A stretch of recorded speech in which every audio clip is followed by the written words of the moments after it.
Yo! Ed, Ed, and Eddy. This show may look like mindless, chaotic craziness, and it is, but to me, it's actually also a very deep show. First of all, this isn't one of those half-assed theories where the kids are actually all dead and this is purgatory, or Double D hides his head because he has cancer, or anything stupid like that. Don't get me started. Yeah. That making me retarded, motherfucker. Oh, no, we can't say that. It's actually deeper than that. I've watched many cartoons in my life and in many languages, but Ed, Ed, and Eddy, to this day, still stands on top. It was a very successful show for Cartoon Network, with a total of 6 seasons and ending with a movie. It had all the ingredients of a successful show, like colorful characters and funny jokes, but what made it stand above all else for me was how relatable it was. What? It may sound weird saying that this crazy cartoon was relatable to me. After all, it made no sense most of the time, right? Well, growing up, there was never anything really relatable to me and my brother. Most shows depicted kids in the US or in Europe, and that was very foreign to us. Oh no, I gotta go to prom. Oh no, he's gonna give me a wedgie. I couldn't connect with stuff like that. That's what's supposed to represent me?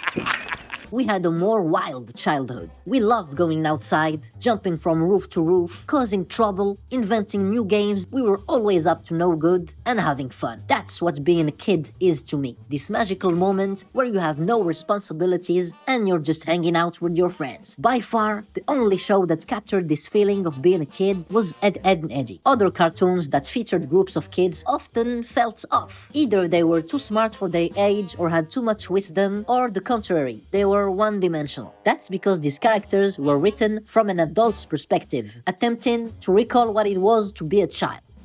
But Danny Antonucci, the creator of Ed, Ed, and Eddy, never lost touch with his inner child. Danny's nuts, and you're probably gonna hear that a lot. Instead of forcing these characters and scenarios, it came naturally to him, and you can tell. You can see it in the personalities, the stories, and even in the chaos. It feels like a show made by someone who truly understands kids, rather than trying to guess what it was like to be one. That's what makes it feel so natural to watch when you're a kid, and why it makes sense to you at that age. It's not like the setting is original or anything, it's just a bunch of kids outside in their neighborhood. Yet, Ed, Ed, and Eddy stands as the most authentic portrayal of a child's daily life, even though it's also the most crazy, but that's precisely the point. I feel the adrenaline, Eddy, baby! The art style plays into this too. The shaky, crazy lines feel like a reflection of how the children view the world. Imperfect and filled with imagination. The vibrant colors mirror their creative minds, showing how kids exaggerate everything they encounter. I smell like pee. I see the wild actions in this show as metaphors for how kids fantasize and magnify even the most mundane experience. Remember when you were a kid, waiting in line or stuck in class? You'd daydream and imagine wild scenarios in your head to make the moments feel more exciting. Like picturing a parkour expert chasing your car. That's exactly what Ed, Ed, and Eddy gets so right. Adults watching this show only focus on the crazy and absurd aspect, and it's definitely a very enjoyable part of it, but they cannot appreciate the other layer of innocence and relatability this show conveys so well. Even the voice actors struggle to sometimes understand what's good about it. The kids love the cartoon. They absolutely love the cartoon. So whatever it is that he has in his head for the image of, to get the story across is really speaking to the kids. Or understand their own characters. Ralph is so complex that I don't even really know where he's from. Or even what they're saying. Since we're experiencing the world from these kids' points of view, we can only see what they're interested in. Their whole world is the cul-de-sac, and later, the school. They do not care about stuff like homework or adults. That's why we don't see them in the series. They are just shadows. What the kids actually care about are turned big, like the jawbreakers, and what they don't care about is filtered out of their mind and, by extension, the show. This is confirmed in the movie, when for the first time after 6 seasons, we see a new character, Eddy's brother, because there was massive hype around him, so the kids were actually interested in seeing him, and so he showed up on the screen as a full-fledged character, breaking the rules of the show. All for nothing, huh? The show's small cast makes it very easy to remember every single character and care for them. They are given a lot of attention and we get to know their personality really well. They generally feel like real person because they have defined personalities and they were also very unpredictable. This chaotic nature is the essence of humans, and it's especially true for kids. It's also a rare example of genuine diversity, not the forced stereotype-driven inclusion we often see in today's media. The black best friend. Done it. I've reached ultra racist. Here, each character is distinct with their own personality and unique, inspired design. That adds strong friendship because of something as stupid and simple and childlike as sharing the same name sounds absurd at first, but it makes perfect sense for a kid. That's how bonds are created when you're young. You just need a fun reason. Ed is the dumb character, but he's also the extreme version of the imaginative kid. Your story's getting weird. Since his fictional knowledge is way bigger than his real-life practical knowledge, he's the character that bends the laws of physics the most. His imagination is higher than all the others, and somehow that manifests in the mind of all the other children. How you managed in one foul swoop to make a mockery of the laws of physics is the way. Double D is the smart guy, but instead of making him the cliché, quirky, and unpopular character, he's actually super sassy and melodramatic and the most popular character with girls. He's also multi-talented, capable of adapting to anything and learning on the spot. Eddy is the deepest character in the show. He wants to be accepted by all the other kids in the cul-de-sac, but he goes about it the wrong way because of the influence of his mean older brother. That's the only way he knows how to interact with people. He's the only reason the other two Eds are neglected by the other kids. If they weren't friends with Eddy, Ed and Double D would get along with the others, but they are loyal to Eddy and don't want to leave him. I just made things up so people would like me, think I was cool. But boy, was I wrong. Scam my brother, this. When am I gonna learn, Double D?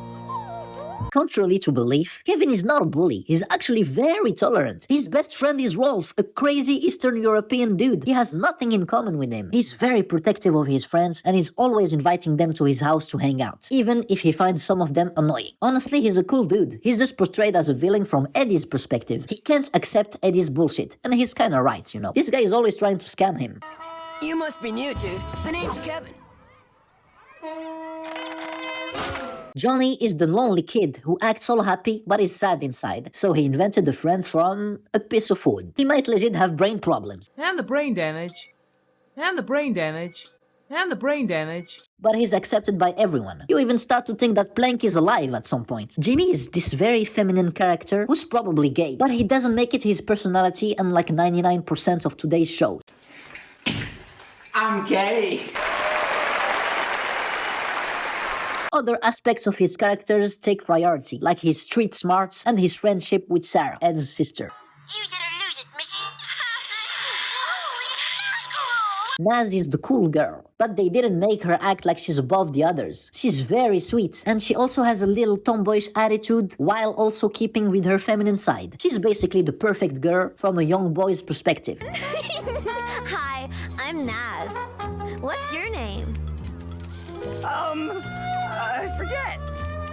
No, wait. I'm Carl. Yeah. On the other hand, the Cankers are the opposite of Naz. They are the fear of boys at that age. There is a time period where girls grow up sooner than boys and become stronger for a little while, which is intimidating. The Cankers like to kiss the boys, which is torture at that age. The kiss marks are like battle scars. I'm a minor. Stop! My favorite character is Rolf. He's not just the stereotype of the outsider. His unique background actually makes him a source of strength and wisdom. He says the craziest stuff and he ends up being right at the end. He's often the one who saves them in his own quirky ways. For example, in the Valentine's Day episode, he manages to save them by pressing lemons in his eyes to see the cupids that were causing everyone to fall in love, and he destroys them.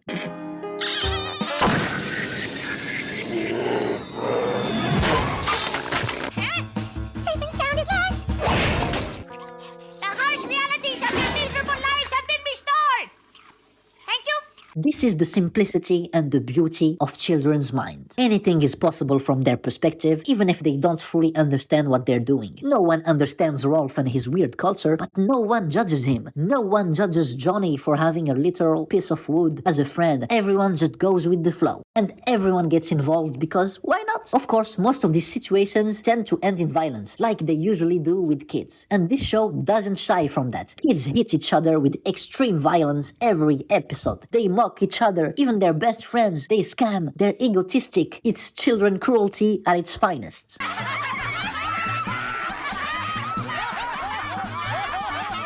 Kids can be so cruel. Got that right, Skipper. Also, something really cool. There's a clear power scale among the characters, with each one having their own strengths and weaknesses. It's as if the creators were aware that kids love ranking and comparing characters. Nice try! Ed is the strongest, followed by the Cankers and then Sarah. That's why there can never be a sequel to Ed, Edd and Eddy, where they grow up or something like that. Because it just wouldn't work to age them, unlike other shows. It's a show for kids, made by people who understand kids. If the characters aren't kids, the metaphor of their imagination, like the art style and things like that, would change to something different, and the exaggerated feats would be toned down or even removed. In fact, when they alluded to growing up in an episode, they immediately skipped adulthood and went straight to being old. Because again, that's how kids think and view grown-ups, as old fossils. And also because the mind of a kid and a very old person are similar. Hello, Kevin. Huh? I'm not Kevin. Who is this Kevin you speak of? Ralph's tractor is not for sale! For all these reasons, this show will always be special to me, and that's why, contrary to other cartoons I used to watch, I still watch Ed, Edd and Eddy to this day as an adult. Because it doesn't just remind me of a good show I used to watch, it also reminds me of my own past state of mind, and it keeps my inner child alive.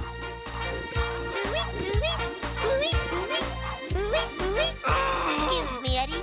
This is my son. If you can't beat him, show off. Let's mambo.